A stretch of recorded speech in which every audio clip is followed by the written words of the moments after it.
ദൈവത്തിൻ്റെ ശക്തമായ പ്രവൃത്തിയുടെ അടയാളങ്ങൾ കൂടെ ഉണ്ടെന്നുള്ളതിൻ്റെയും നമ്മളെ അവിടുന്ന് സഹായിക്കാൻ പോവുകയാണ് എന്നതിൻ്റെയും ഒക്കെ ഉറപ്പ് നമുക്ക് നൽകുന്ന അതിശക്തമായ ചില തെളിവുകൾ, അടയാളങ്ങൾ നമ്മുടെ ജീവിതത്തിൽ വെളിപ്പെട്ടു വരും. ഇത് വരുന്ന നേരത്ത് ദൈവം എൻ്റെ കൂടെ ഉണ്ടെന്നുള്ളതായ ബോധ്യം നമ്മളെല്ലാവരും കൂടുതൽ വർദ്ധിപ്പിക്കേണ്ടതായിട്ടുണ്ട്. അത്തരത്തിൽ നമ്മുടെ ജീവിതത്തിൽ കർത്താവ് നേരിട്ടുള്ള തൻ്റെ ഇടപെടൽ വെളിപ്പെടുത്തുന്ന ചില അടയാളങ്ങളെക്കുറിച്ച് ഇന്നത്തെ പ്രവചന ദൂതിലൂടെ നിങ്ങളോട് സംസാരിച്ചേ മതിയാകൂ എന്ന് പരിശുദ്ധാത്മാവ് എനിക്കൊരു നിയോഗം നൽകുന്നു. അതിനെ ബേസ് ചെയ്താണ് ഇന്ന് ഞാൻ നിങ്ങളുമായി സംസാരിക്കുവാൻ കർത്താവിന് കൃപയാൽ എത്തിയിരിക്കുന്നത്. എൻ്റെ എല്ലാ പ്രിയപ്പെട്ട സഹോദരങ്ങൾക്കും ഒരുപാട് സന്തോഷത്തോടെ ഇന്നത്തെ പ്രവചന ദൂതിലേക്ക് യേശുവിൻ്റെ വലിയ നാമത്തിൽ സന്തോഷത്തോടുകൂടെ സ്നേഹവന്ദനം. ബൈബിൾ ഒരുപാടിടങ്ങളിൽ അടയാളങ്ങളെക്കുറിച്ച് പറയുന്നുണ്ട്. വാഴ്ത്തപ്പെട്ട കർത്താവായ യേശുവിൻ്റെ ജനന സമയത്ത് ആട്ടിടയരോട് ദൂതന്മാർ പറയുന്നു, നിങ്ങൾക്ക് അടയാളം ശീലകളിൽ പൊതിയപ്പെട്ട ഒരു ശിശുവാണ്. യേശു പിന്നീട് തൻ്റെ ശിഷ്യരോട് പല സമയങ്ങളിലായി പറയുമ്പോൾ, അന്ത്യ അത്താഴത്തെക്കുറിച്ച് പറയുമ്പോൾ പറയുന്നു, നിങ്ങൾക്ക് അടയാളമായിട്ട് ഒരു പുരുഷൻ എതിർപ്പെടും. അദ്ദേഹത്തോട് നിങ്ങൾ ചോദിക്കണം, ഞാൻ എൻ്റെ ശിഷ്യന്മാരുമായി അത്താഴം കഴിക്കേണ്ട ഇടം എവിടെയാണ് എന്ന്. അദ്ദേഹം നിങ്ങൾക്ക് വിരിച്ചൊരുക്കി ഒരു മാളികമുറി കാണിച്ചു തരും. എന്നാൽ ഇങ്ങനെയുള്ളതായ ചില കാഴ്ചകളെക്കാൾ അപ്പുറത്ത് ഒരേ വചനം കണ്ണിൻ്റെ മുമ്പിൽ ഇങ്ങനെ പെട്ടെന്ന് പലയിടങ്ങളിലായി വരിക, ആകാംക്ഷയും സങ്കടവും നിറഞ്ഞ ഒരു ജീവിതഘട്ടത്തിൽ നമ്മുടെ മുമ്പിൽ പോകുന്നൊരു വണ്ടിയുടെ പുറകിൽ എഴുതിയേക്കുന്ന ഒരു വചനം പെട്ടെന്ന് നമ്മുടെ കണ്ണിൽ പെടുകയും ആ വചനം നമ്മോടുള്ള ദൈവത്തിൻ്റെ ശക്തമേറിയൊരു ശബ്ദം തന്നെയാണ് എന്ന് നമുക്ക് ഉറപ്പുവരുത്തുക. അപ്പോൾ അത് കാണുമ്പോൾ തന്നെ നമ്മുടെ മൈൻഡിലേക്ക് പെട്ടെന്ന് എവിടുന്നോ ഒരു വലിയ ശക്തി നിറഞ്ഞു വരുന്നത് പോലെയുള്ളതായൊരു അനുഭവം ഉണ്ടാകുന്നു. ഇതൊക്കെ സ്വാഭാവികമാണെന്നാണോ നിങ്ങൾ കരുതുന്നത്? അവിചാരിതമെന്നാണോ നിങ്ങൾ ചിന്തിക്കുന്നത്? അങ്ങനെ നിങ്ങൾ ചിന്തിക്കുന്നെങ്കിൽ നിങ്ങൾ ദൈവം നിങ്ങളോട് പറയുന്ന ശക്തമേറിയ തെളിവുകളെയും അടയാളങ്ങളെയും നിസ്സാരവൽക്കരിച്ച് കളയുന്ന ഒരു വ്യക്തിയാണ്. പക്ഷേ അങ്ങനെ കാണുന്ന ദൈവിക ഇടപെടലുകളുടെ അടയാളങ്ങളെ വലിയ തോതിൽ ഉൾക്കൊള്ളുന്ന, വലിയ തോതിൽ ദൈവം എൻ്റെ കൂടെ ഉണ്ടെന്നുള്ളതിൻ്റെ തെളിവായിട്ട് അതിനെ സ്വീകരിക്കുന്ന ഒരാളാണ് നിങ്ങളെങ്കിൽ നിങ്ങൾ വളരെ ഭാഗ്യവാനാണ്. കാരണം നമ്മുടെ കണ്ണിൻ്റെ മുമ്പിൽ ദൈവത്തിൻ്റെ ഒരു അടയാളം ഈ വിധത്തിൽ വെളിപ്പെട്ട് വരുമ്പോൾ നമ്മളതിനെ വേഗം തന്നെ അക്സെപ്റ്റ് ചെയ്യുമ്പോഴാണ് അതിൻ്റെ പുറകിൽ നമുക്ക് വേണ്ടി ദൈവം ഒരുക്കുന്ന വലിയൊരു അനുഗ്രഹം പെട്ടെന്ന് തന്നെ ഓപ്പൺ ആകുന്നത്. കാര്യങ്ങൾ നിങ്ങൾക്ക് ഏകദേശം മനസ്സിലായിട്ടുണ്ട് എന്നാണ് ഞാൻ കരുതുന്നത്. ഇന്ന് അത്തരത്തിൽ കർത്താവ് നമ്മളോട് സംസാരിക്കുന്ന ചില അടയാളങ്ങളെക്കുറിച്ച് ഞാൻ നിങ്ങളോട് പറയാം. ഒന്നാമതായിട്ട് എനിക്ക് പറയാനുള്ളത്, ഇപ്പോൾ പറഞ്ഞതുപോലെ ചില വചനങ്ങളുടെ രൂപങ്ങളാണ്. ഒരുപക്ഷെ മൊബൈൽ ഇപ്പോൾ പെട്ടെന്ന് എടുക്കുമ്പോഴായിരിക്കാം ഒരു വചനം കണ്ണിൽപ്പെടുന്നത്. ചില സാഹചര്യങ്ങളിൽ ബൈബിൾ തുറന്നു വെച്ചിരിക്കുന്നു, നമ്മൾ ചെന്ന് നോക്കുമ്പോഴായിരിക്കാം പെട്ടെന്നൊരു വചനം നമ്മുടെ കണ്ണിൽ ആ സാഹചര്യത്തിൽ നമുക്ക് ബലം പകരുന്ന നിലയിൽ വെളിപ്പെടുന്നത്. മറ്റു ചിലപ്പോൾ നമ്മൾ പോകുന്ന വഴിയിലെ ഒരു ദൈവഭക്തരായ മനുഷ്യരുടെ വീടിൻ്റെ മതിലിൽ എഴുതി വച്ചേക്കുന്ന, അല്ലെങ്കിൽ ഒരു ക്രിസ്തീയ സ്ഥാപനത്തിൻ്റെ മതിലിൽ എഴുതി വച്ചിരിക്കുന്ന ഒരു ബൈബിൾ വാക്യമാകാം നമ്മളെ സ്ട്രൈക്ക് ചെയ്യുന്നത്. ഇനി അതുമല്ലെങ്കിൽ യാത്ര ചെയ്യുന്ന ബസ്സിൻ്റെ അകത്ത്, മുൻപേ പോകുന്ന വാഹനത്തിൻ്റെ പുറകിൽ, അല്ലെങ്കിൽ നിങ്ങളുടെ അരികിലേക്ക് പെട്ടെന്ന് വരുന്ന ഒരാൾ നിങ്ങൾക്ക് നൽകുന്ന ചെറിയൊരു ലഘുലേഖയിൽ വിവിധ രീതിയിൽ നിങ്ങൾ പെട്ടെന്ന് കാണുന്ന വചനങ്ങൾ, നിങ്ങൾ മൊബൈൽ സ്ക്രോൾ ചെയ്യുമ്പോൾ നിങ്ങളുടെ ഫോണിൽ നിങ്ങൾ കാണുന്ന സ്ക്രീനിൽ നിങ്ങൾക്ക് പെട്ടെന്ന് കണ്ടു കിട്ടുന്ന ദൈവവചനങ്ങൾ, ഇതൊക്കെയും ദൈവം നിങ്ങളോട് പ്രത്യേകമായി എന്തോ സംസാരിക്കുന്നതിൻ്റെ, എന്തോ ഉറപ്പ് നിങ്ങൾക്ക് നൽകുന്നതിൻ്റെ ശക്തമേറിയ സൂചനകളാണ്. ഇത്തരത്തിലുള്ള ഒരു നടത്തിപ്പ് ദൈവത്തിൽ നിന്ന് കിട്ടുന്നവർ കൂടുതലായി അതിൽ തന്നെ ജാഗരിക്കേണ്ടതായിട്ടുണ്ട്. കർത്താവെ, ഞാൻ പോകുന്ന വഴിയിൽ എന്നോട് കൂടെയുള്ള അങ്ങയുടെ പരിശുദ്ധവും വിലപ്പെട്ടതുമായ സാന്നിധ്യം എനിക്കിനിയും ഉറപ്പിച്ച് നൽകുന്ന നല്ല അനുഗ്രഹീത അടയാളങ്ങളെ എനിക്ക് തരണമേ എന്ന് കർത്താവിനോട് പിന്നെയും ചോദിച്ചു കൊള്ളുക. തീർച്ചയായും ദൈവം നിങ്ങളെ ആ കാര്യത്തിൽ മാനിക്കുക തന്നെ ചെയ്യും. ഈ ഒരു സന്തോഷം നിങ്ങളുടെ ജീവിതത്തിൽ ലഭിക്കുന്നു എന്ന് കേൾക്കുവാൻ ഞാൻ ആഗ്രഹിക്കുന്നുണ്ട്. സോ ഇത്തരത്തിലൊരു ദൈവിക ഇടപെടൽ നിങ്ങൾക്ക് ലഭിക്കുന്ന ഒരാളാണെങ്കിൽ നിങ്ങളൊന്ന് കമൻറ്റ് ചെയ്യണം കേട്ടോ. രണ്ടാമത്തെ സാഹചര്യം, കുറച്ച് നാളുകൾക്ക് പുറകിൽ ഞാനൊരു ചർച്ച് എന്നെ ക്ഷണിച്ചതിന് പ്രകാരം അവിടെ ശുശ്രൂഷയ്ക്ക് ചെല്ലുമ്പോൾ ധാരാളം ജനങ്ങൾ ഇങ്ങനെ പ്രാർത്ഥിക്കാൻ വന്ന് നിൽക്കുകയാണ്. മീറ്റിംഗ് കഴിഞ്ഞു. അപ്പോൾ നമ്മളൊക്കെ ചെല്ലുമ്പോൾ ആൾക്കാർ ദൈവാലോചന കേൾക്കാനും പ്രത്യേകം തലയെ കൈവച്ച് പ്രാർത്ഥിപ്പിക്കാനും ഒക്കെ ആയിട്ട് വരാറുണ്ട്. അങ്ങനെ ആൾക്കാർ വന്ന് നിൽക്കുമ്പോൾ ഒരു ഫാമിലി എൻ്റെ അടുക്കൽ പ്രാർത്ഥിക്കാനായിട്ട് വന്നു. ആ വന്ന് നിൽക്കുന്നവരുടെ കൂട്ടത്തിൽ പിതാവിനോട്, അമ്മയോട് എല്ലാം ദൈവിക ആലോചനകൾ പറഞ്ഞ് ഞാൻ പ്രാർത്ഥിക്കുന്ന വേളയിൽ അവരുടെ കുട്ടി എൻ്റെ അടുക്കൽ വന്നപ്പോൾ ആ കുഞ്ഞിൻ്റെ തലയിൽ കൈവച്ച് എനിക്ക് പാട്ട് പാടാനാണ് പരിശുദ്ധാത്മാവ് നിയോഗം തന്നത്. ആ കുട്ടിയുടെ തലയിൽ കരം വെച്ച് ഞാനൊരു പാട്ട് പാടി. ആ പാട്ട് പാടിയപ്പോൾ ഈ മാതാവും പിതാവും ആ കുടുംബാംഗങ്ങളായി വന്നിരിക്കുന്നവരെല്ലാം ഒരുപോലെ ഈറനണിഞ്ഞ കണ്ണുകളാൽ എന്നോടുകൂടെ ചേർന്ന് ദൈവത്തെ സ്തുതിക്കുന്നത് ഞാൻ കണ്ടു. അപ്പോൾ എനിക്ക് മനസ്സിലായി, എൻ്റെ പാട്ട് അത്ര വലിയ ഗംഭീരമായതുകൊണ്ടൊന്നും അല്ല ഇവരിപ്പോൾ ഈറനണിഞ്ഞ് എന്നോടുകൂടെ ദൈവത്തെ സ്തുതിക്കുന്നത്. അപ്പോൾ ഞാൻ പറഞ്ഞു, ഈ സംഗീതത്തിന് നിൻ്റെ ജീവിതവുമായി ബന്ധപ്പെട്ട് എന്തോ ഒരു കണക്ഷൻ ഉണ്ടെന്ന് എനിക്ക് മനസ്സിലാകുന്നു. മോളെ, എന്താണ് നിന്നോട് കർത്താവ് ഈ ഗാനത്തിലൂടെ സംസാരിക്കുന്നത്? ഉടനെ അവളുടെ അമ്മ പറഞ്ഞു, ഈ കുഞ്ഞ് ജനിക്കുന്ന സമയം വളരെ കോംപ്ലിക്കേറ്റഡ് ആയിരുന്നു. പക്ഷേ ആ കോംപ്ലിക്കേറ്റഡ് ആയ സമയത്ത് അന്ന് ചെറിയ വോക്ക്മാൻ എന്ന് പറയുന്ന ഒരു കുഞ്ഞ് ടേപ്പ് റെക്കോർഡറുണ്ട്, ക്യാസറ്റൊക്കെ ഇട്ടിട്ട് ഇങ്ങനെ ചെവി കുത്തി കേൾക്കുന്നത്. ആ ഒരു ഹെഡ്സെറ്റ് വെച്ച് കേൾക്കുന്ന ആ ഒരു ചെറിയ സംഗീത ഉപകരണത്തിൽ ഈ കുഞ്ഞിനെ കോംപ്ലിക്കേറ്റഡായി ജനിക്കുന്ന സാഹചര്യത്തിൻ്റെ അവസ്ഥയിലൂടെ കടന്നു പോകുന്ന നേരത്ത് ഈ പിതാവ് തൻ്റെ ഭാര്യയ്ക്ക്, അതായത് ഈ കുഞ്ഞിൻ്റെ അമ്മയ്ക്ക് കേൾക്കാൻ നൽകിയ പാട്ടാണ് ഞാൻ അന്നേരം അവിടെ പാടുന്നത്. രണ്ടാമത്, ഈ കുഞ്ഞിൻ്റെ ജീവിതവുമായി ബന്ധപ്പെട്ട് ഏറ്റവും സ്ട്രഗ്ലിംഗ് മൊമെൻറ്റുകളിലൂടെ കടന്നുപോയ ഓരോ സമയത്തും എവിടെ നിന്നൊക്കെയോ ഈ പാട്ട് അവർ കേട്ടിട്ടുണ്ട്. Praise the Lord.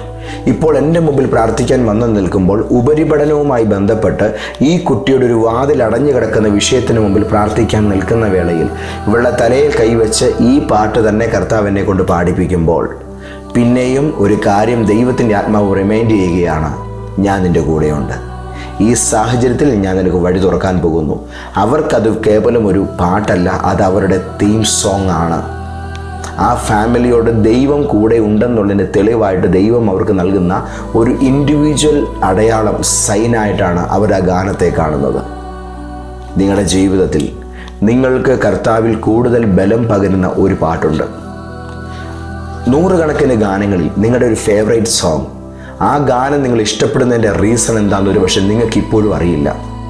പക്ഷേ ആ പാട്ടിനകത്ത് ദൈവവുമായി നിങ്ങളെ കണക്ട് ചെയ്യുന്ന എന്തോ ഒരു സംഭവം മറഞ്ഞിരിപ്പുണ്ട്. ഒരു പക്ഷേ അത് കുഞ്ഞുനാൾ മുതൽ നിങ്ങൾ കേട്ടതായിരിക്കാം, റീസെൻ്റ്ലി നിങ്ങൾ കേട്ടതായിരിക്കാം, എനിക്കറിയില്ല. പക്ഷേ ഒരു ഗാനം, ആ ഒരു ഗാനം നിസ്സാരമായി വരുന്നതല്ല. ദൈവം അത് നിങ്ങളുടെ ജീവിതത്തിൽ കൃത്യമായി ചില കാര്യങ്ങൾ നിങ്ങളിലേക്ക് കണക്ട് ചെയ്യുന്നതിൻ്റെ ഭാഗമായി, ചില കാര്യങ്ങൾ നിങ്ങൾക്ക് ഉറപ്പിച്ചു തരുന്നതിൻ്റെ ഭാഗമായി നിങ്ങൾ ആലപിക്കുന്നതോ കേൾക്കുന്നതോ ആണ്. നിങ്ങളുടെ ജീവിതത്തിൽ അപ്രകാരമുള്ളൊരു പാട്ട്, അതിനായി ദൈവത്തിന് നന്ദി പറയുക. ആ പാട്ട് കൊണ്ടൊന്ന് കമൻറ്റ് ചെയ്യുക. മൂന്നാമത്തെ കാര്യം, നമ്മൾ വല്ലപ്പോഴും കാണുന്ന ചില വ്യക്തികൾ, പ്രാർത്ഥിക്കുന്ന, ദൈവകൃപയിൽ വളരെ ശാന്ത സ്വഭാവത്തിൽ ജീവിക്കുന്ന ചില മനുഷ്യന്മാർ, അതാണ് എനിക്ക് പറയാനുള്ളത്. എന്നാൽ അവരെ എപ്പോഴും ഒന്നും കണ്ണിൻപെട്ടത് നമുക്ക് വെട്ടപ്പെട്ട് കിട്ടില്ല.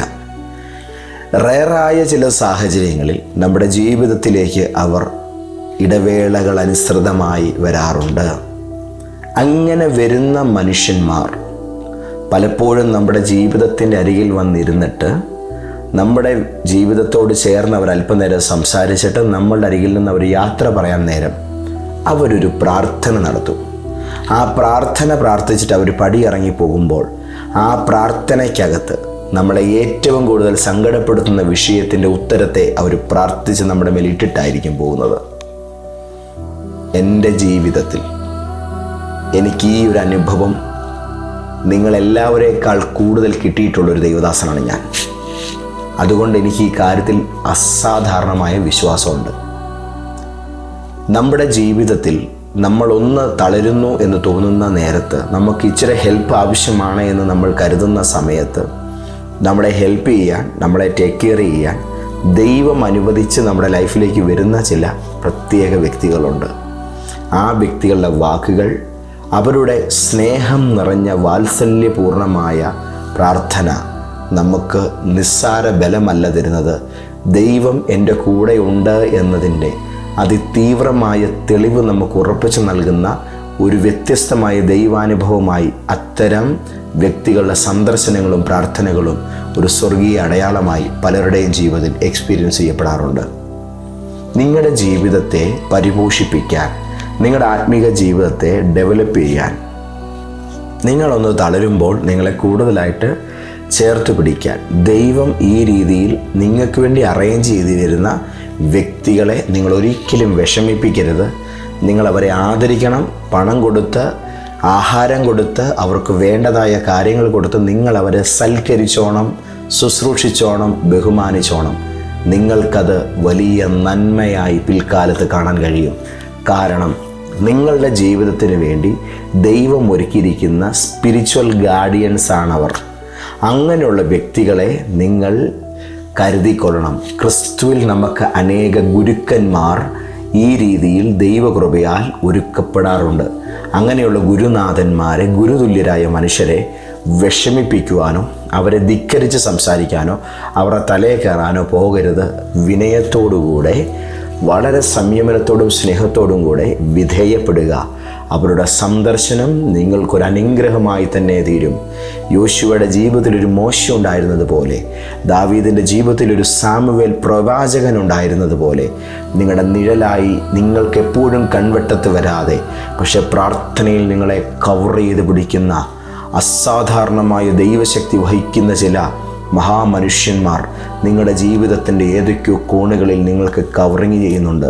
അവരുടെ കവറിങ്ങാണ് ഒരുപക്ഷെ നിങ്ങളായിരിക്കുന്ന ഈ ജീവിതയാത്രയിലെ പല പ്രതിസന്ധികളും നിങ്ങൾ അതിജീവിക്കുവാൻ കാരണമായിക്കൊണ്ടിരിക്കുന്നത്. അവരുടെ പ്രാർത്ഥന നിങ്ങളുടെ മേലുള്ള കൃപയെ വലിയ തോതിൽ വർദ്ധിപ്പിക്കുന്നുണ്ട്. എൻ്റെ ശുശ്രൂഷയ്ക്കകത്ത് ഞാൻ അനേകരെ സ്പിരിച്വലി അങ്ങനെ കവർ ചെയ്തിരിക്കുന്നൊരു ദൈവദാസനാണ്. ആ വ്യക്തികൾക്കൊരു ഭാരമോ പ്രയാസമോ ഉണ്ടാകുമ്പോൾ കൃത്യമായി എനിക്കെൻ്റെ ആത്മാവിൽ അത് സെൻസ് ചെയ്യാൻ കഴിയും. ഞാൻ ഒന്നെങ്കിൽ അവരെ പോയി കാണും, അല്ലെങ്കിൽ ഞാൻ അവരെ വിളിക്കും. ഞാൻ അല്ലെങ്കിൽ അവരുടെ കൂടെ അല്പസമയം സ്പെൻഡ് ചെയ്യും. അപ്പോൾ അവർ പോരാൻ നേരം പ്രാർത്ഥനയെല്ലാം കഴിയുമ്പോൾ എന്നോട് നിറകണ്ണുകളോടുകൂടെ പറയാറുണ്ട്, പാസ്റ്റർ വന്നത് വെറുതെയല്ല, പാസ്റ്റർ ഇപ്പോൾ വിളിച്ചത് വെറുതെയല്ല, അത് ദൈവത്താൽ തന്നെ ഒരുക്കപ്പെട്ട ഒരു വലിയ നിമിഷമാണ്. തിരുവനന്തപുരത്ത് പാറശാല എന്ന് പറയുന്ന ഒരു സ്ഥലത്തുള്ള ഒരു കുടുംബം, ഞാൻ വളരെ സ്നേഹിക്കുന്ന ഒരു ക്രിസ്തീയ ഫാമിലിയാണ്. ആ കുടുംബത്തിലെ സിസ്റ്റർ ഒരു ബാങ്കിൽ ജോലി ചെയ്യുന്നയാളാണ്.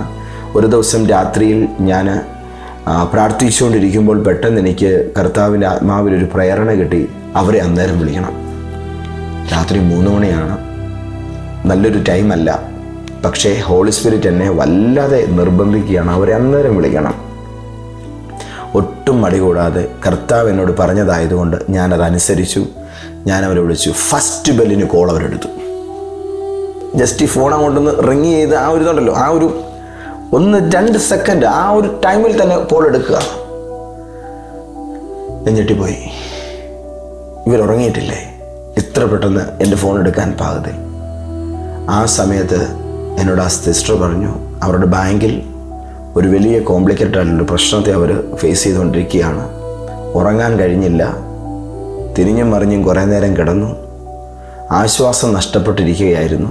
നാളത്തെ ദിവസത്തെക്കുറിച്ച് ഓർക്കുമ്പോൾ ഭയങ്കര ടെൻഷനാണ്. പക്ഷേ രാത്രിയിൽ ഇങ്ങനെ ഉറങ്ങാതിരുന്നപ്പോൾ ഒറ്റ കാര്യം മാത്രം ദൈവത്തോട് പറഞ്ഞു, അങ്ങനെ സഹായിക്കുമെന്നുണ്ടെന്നുണ്ടെങ്കിൽ, അങ്ങനെ കൂടെ ഉണ്ടെന്നുണ്ടെന്നുണ്ടെങ്കിൽ ക്രിസ്റ്റി പാസ്റ്ററെ കൊണ്ട് എന്നെ വിളിപ്പിക്കാവോ? അങ്ങനെ ഇരിക്കുന്നു. കർത്താവ് ഇവിടെ എന്നോട് പറയാണ് വിളിക്കാൻ. എൻ്റെ കോൾ അവർക്ക് ചെല്ലുമ്പോൾ ആ സ്ത്രീക്ക് എൻ്റെ ശബ്ദം അതുമാത്രം മതിയായിരുന്നു. ആ കുടുംബത്തിന് ബലപ്പെടാൻ എൻ്റെ ആ ഒരു ടൈമിലെ ഒരൊറ്റ കോള് മാത്രം മതിയായിരുന്നു. ഇങ്ങനെ ചില സാഹചര്യങ്ങളുണ്ട്. നിങ്ങളെ കവർ ചെയ്യുന്ന ചില ആത്മീകരായ മനുഷ്യർ, ദൈവം നിങ്ങൾക്ക് നൽകിയിരിക്കുന്ന ഒരു കൂടെ ഉണ്ടെന്നുള്ളതിൻ്റെ ഒരു ശക്തമേറിയിരിക്കുന്ന അടയാളമായി നമുക്കത് കാണാൻ കഴിയുന്നുണ്ട്. ആമേൻ, ഹല്ലേലൂയ. ഈ ഒരു വിഷയത്തെക്കുറിച്ച് പറയുമ്പോഴുള്ള അടുത്ത ഒരു പ്രധാനപ്പെട്ട കാര്യം കൂടെ ഞാനത് പറഞ്ഞോട്ടെ. നമ്മളൊരു വലിയ സാമ്പത്തിക ആവശ്യത്തിന് മുമ്പിൽ നിൽക്കുമ്പോൾ നമുക്ക് ഒരുപാട് പേരോട് ചോദിക്കണമെന്നുണ്ട്, പക്ഷേ എന്തോ നമുക്ക് ചോദിക്കാൻ മനസ്സ് വരുന്നില്ല. നമുക്ക് പക്ഷേ പണം കിട്ടിയേ പറ്റൂ. അങ്ങനെയുള്ളൊരു സാഹചര്യത്തിലൂടെ നമ്മൾ കടന്നു പോകുമ്പോൾ അൺഎക്സ്പെക്റ്റഡായിട്ട് ഒരാൾ നമ്മളെ ഹെൽപ്പ് ചെയ്യുകയാണ്. വിളിക്കാതിരിക്കുന്ന ഒരാൾ വിളിക്കുന്നു, നമുക്കവർ ഫിനാൻസ് തരുന്നു, എന്നോട് വിശേഷം എന്നൊക്കെ കാര്യങ്ങൾ ചോദിച്ചിട്ട് അവർ കിഴിഞ്ഞ് നമ്മളെ കൊണ്ട് ഈ കാര്യം സംസാരിപ്പിച്ചിട്ട് അവരുടെ കയ്യിലുള്ള പൈസ നമുക്ക് അവരിട്ട് തരുന്നു അല്ലെങ്കിൽ തരുന്നു. ഈ രീതിയിലുള്ള ഒരു നയം പല മനുഷ്യരിൽ നിന്നും നമ്മൾ അങ്ങോട്ട് ചോദിച്ചിട്ട് പോലും കിട്ടാത്ത സാഹചര്യത്തിൽ ഇങ്ങോട്ടേക്ക് വിളിച്ച് സഹായമായിട്ട് വരുന്ന ഒരു പരിപാടി ദൈവത്തിൻ്റെ പക്കലുണ്ട്. അതായത്, നിന്നെ പോറ്റാൻ ഞാൻ കാക്കയോട് കൽപ്പിച്ചിരിക്കുന്നു ഏലിയാവിനോട് പറഞ്ഞതുപോലെ, സാരെഫാത്തിലൊരു വിധവയെ ഒരുക്കിയിട്ടുണ്ടെന്ന് പറയുന്ന പോലെ, നമുക്ക് വേണ്ടിയുള്ള തൻ്റെ വിശിഷ്ടമായ കരുതലിൻ്റെ അനുഗ്രഹമായിട്ട് ദൈവം ഈ രീതിയിൽ മറുവശത്ത് നമുക്ക് വേണ്ടി ചില പരിപാടികളെ ഈ തലത്തിൽ ഒരുക്കി വെച്ചിട്ടുണ്ട്. നിശ്ചയമായിട്ടും ഇങ്ങനെ ഒരു തവണയിലും കിട്ടിയിട്ടുള്ളവർ വളരെ ശ്രദ്ധിച്ച് കേട്ടോണം. ഒരു തവണയിലും ഇങ്ങനെ നിങ്ങളുടെ ഒരു ആവശ്യ സമയത്ത് നിങ്ങൾ ചോദിക്കുന്നതിന് മുന്നേ ഇങ്ങോട്ടേക്ക് വിളിച്ച് ഒരാൾ നിങ്ങളെ ഹെൽപ്പ് ചെയ്യുന്ന ഒരു പരിപാടിക്ക് നിങ്ങൾ അർഹരായിട്ടുണ്ടെങ്കിൽ യു ആർ സോ ബ്ലെസ്ഡ്. അങ്ങനെ തന്നെയാണ്. വളരെ അനുഗ്രഹീതരാണ് നിങ്ങൾ നിസ്സാര മനുഷ്യരല്ല. നിങ്ങൾ ദൈവത്തിൻ്റെ പ്രത്യേക ഫേവർ ഏറ്റുവാങ്ങിയിട്ടുള്ള മനുഷ്യരാണ്. പ്രത്യേക അനുഗ്രഹത്തിൻ്റെ ഒരു നിറവ് ഈ ഭൂമിയിൽ കൊണ്ടുവന്നിരിക്കുന്ന ആൾക്കാരാണ് നിങ്ങൾ.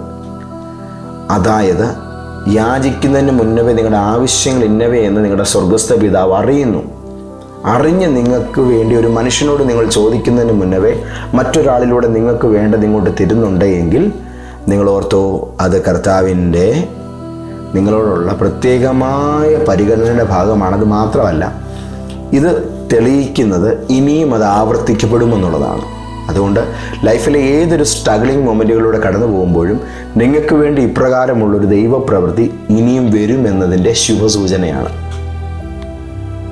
അപ്പോൾ പ്രിയപ്പെട്ടവരെ, സ്വന്തം ജീവിതത്തിൽ വഴികളോ വാതിലുകളോ ഒന്നും തൽക്കാലമായിട്ടില്ല എങ്കിലും വ്യാകുലപ്പെടരുത്. അനുഗ്രഹം നിങ്ങളുടെ അരികിലുണ്ട്, നന്മ നിങ്ങളുടെ അരികിലുണ്ട്. ഇതൊക്കെയും കർത്താവ് നിങ്ങളുടെ കൂടെ നടക്കുന്നതിൻ്റെ ശക്തമായ തെളിവാണ്. ഇനി ഒരു കാര്യം കൂടെ ഞാൻ പറയാം. പണ്ട് കണ്ട ഒരു സ്വപ്നത്തിൻ്റെ ബാലൻസ് പോർഷൻ ഇപ്പോൾ കാണുന്നു. അതായത്, നമ്മൾ പണ്ട് സ്ട്രഗിൾ ചെയ്തൊരു നേരത്ത് ദൈവം നമ്മളെ ഉയർത്തിക്കൊണ്ട് പോകുന്ന വലിയ ഉയർച്ചയുടെ ഒരു ഭാഗം നമ്മൾ ഡ്രീമിൽ കണ്ടു. ആ സ്വപ്നം നമുക്ക് ചെറിയ തോതിലേക്ക് ഓർമ്മയുണ്ടാകാം, ചിലപ്പോൾ നന്നായിട്ട് ഓർമ്മയുണ്ടാകും, ചിലപ്പോൾ കുറച്ച് ഭാഗം ഓർമ്മയുണ്ടാകും. പക്ഷേ നമ്മളിപ്പോൾ കിടന്നുറങ്ങുമ്പോൾ നമ്മൾ അതുമായിട്ട് റിലേറ്റഡ് ആയിട്ട് ആ ഒരു സാഹചര്യങ്ങളിലൂടെ തന്നെ, ആ അനുഗ്രഹീതമായ വിഷനുകളിലൂടെ തന്നെ മൂവ് ചെയ്യുന്ന അതിൻ്റെ അടുത്ത സീൻ നമ്മൾ കാണുന്നു. 10, 15, 20, 30 വർഷത്തിൻ്റെ പുറകിൽ നമ്മൾ കണ്ട ആ സ്വപ്നത്തിൻ്റെ ആവർത്തനം. നിങ്ങൾ വിശ്വസിക്കുമെന്നറിയില്ല, എനിക്ക് 4 വയസ്സ് പ്രായമുള്ള സമയത്ത് ഞാൻ കണ്ടൊരു സ്വപ്നം എനിക്കിന്നും ഓർമ്മയുണ്ട്. അത് ഓർമ്മയുണ്ടെന്ന് പറയാൻ കാരണം, ഞാൻ ആ സ്വപ്നം കണ്ടതിന് പിറ്റേന്ന് ഞാൻ എൻ്റെ അമ്മയോട് ഈ കാര്യം പറഞ്ഞു. മമ്മിയോട് പറഞ്ഞു, മമ്മി, ഞാൻ ഇങ്ങനൊരു സ്വപ്നം കണ്ടു. പിന്നീട് കുറേ കാലങ്ങൾക്ക് ശേഷം ഞാൻ ആ സ്വപ്നത്തിൻ്റെ പാർട്ട് B കണ്ടു. ഞാൻ ബൈബിൾ കോളേജിൽ പഠിക്കുന്ന കാലത്ത് അതിൻ്റെ പാർട്ട് C ഞാൻ കണ്ടു, 3-ാം പോർഷൻ കണ്ടു. ആ പഠനം പൂർത്തിയാക്കപ്പെടുന്ന സമയത്തിന് ആഴ്ചകൾ മാത്രം ബാക്കി നിൽക്കെ ആ സ്വപ്നത്തിൻ്റെ 4-ാം പാർട്ട് ഞാൻ കണ്ടു. ആ സ്വപ്നത്തിൻ്റെ പിന്നീടുള്ള പല പല പല വേർഷനുകൾ, അതിൻ്റെ അടുത്ത സീനുകൾ കണ്ട് ഇന്ന് ആ സ്വപ്നത്തിൻ്റെ തുടക്കം മുതൽ ഇവിടം വരെയുള്ള പോർഷൻ എനിക്ക് നല്ല നിശ്ചയമാണ് നടന്നിട്ടുണ്ട്. നിങ്ങൾ കണ്ട ചില സ്വപ്നങ്ങൾ വെറുതെ വന്നതല്ല, അടയാളങ്ങളാണ്.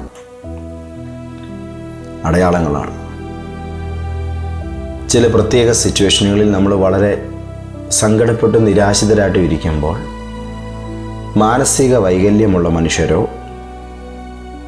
കുട്ടികളോ, അതിൽ ഓട്ടിസം പോലുള്ള പ്രശ്നബാധിതരായ കുഞ്ഞുങ്ങളോ, മറ്റുള്ളവരെ ആക്രമിക്കത്തക്ക രീതിയിലുള്ളതായ മാനസിക തകർച്ചകളിലൂടെ കടന്നു പോകുന്ന വ്യക്തികളോ നിങ്ങളോട് സ്നേഹത്തോടെ പെരുമാറുന്നുണ്ടെങ്കിൽ നിങ്ങളൊരിക്കലും ആ സാഹചര്യത്തെ കളിയായിട്ട് കാണരുത്. ഒരു കുഞ്ഞ് നിങ്ങളെ നോക്കി പുഞ്ചിരിക്കുന്നുണ്ടെങ്കിൽ, യാത്ര ചെയ്യുമ്പോഴോ ബസ്സിൽ കയറിയിരിക്കുമ്പോഴോ വെയിറ്റിംഗ് ഷെഡിൽ നിൽക്കുമ്പോഴോ ഒരു പബ്ലിക് പ്ലാറ്റ്ഫോമിൽ നമ്മൾ പോയി ആയിരിക്കുന്ന സാഹചര്യങ്ങളിലോ മറ്റൊരാളുടെ കയ്യിലിരിക്കുന്നൊരു കുഞ്ഞ് അതിൻ്റെ അപ്പനേക്കാൾ അമ്മയേക്കാൾ കൂടെ നിൽക്കുന്നവരെക്കാൾ അവിടെയുള്ള മനോഹരമായ വസ്തുക്കളേക്കാൾ ഉപരി അത് നിങ്ങളെ രൂക്ഷമായിട്ട് സ്നേഹത്തോടെ നോക്കി ആ കുഞ്ഞ് കണ്ണുകൊണ്ട് തിളങ്ങുന്ന രൂപത്തിൽ നിങ്ങളെ നോക്കുന്നുണ്ടെങ്കിൽ നിങ്ങൾ വളരെ ഗ്രേസ് ഉള്ളവരാണ്. നിസ്സാര കാര്യമല്ല.